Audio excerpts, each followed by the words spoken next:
TBC Business bilan bankka bormasdan hamkorlarga to'lovlarni o'tkazishingiz mumkin. To'lovlar kun-tun, haftada 7 kun va bayram kunlarida ham ishlaydi. To'lov o'tkazish uchun asosiy ekrandan rekvizitlar bo'yicha o'tkazma bo'limiga o'ting. Pul yechiladigan hisob raqamni tanlang va qabul qiluvchining rekvizitlarini kiriting. To'lov summasini yozing va o'tkazma maqsadi bo'limidagi hamma maydonlarni to'ldiring. Hujjat turi maydonida to'lov qaysi hujjat asosida o'tkazilayotganini tanlang. Hujjat raqami maydoniga shu hujjatning raqamini kiriting. Hujjat yaratilgan sana maydonida ushbu hujjatning yaratilgan sanasini ko'rsating.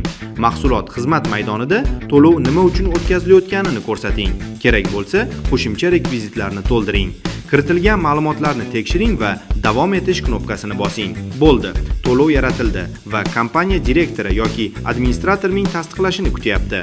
Agar to'lovni direktor yoki administrator yaratsa, tasdiqlash talab qilinmaydi va pul darhol o'tkaziladi.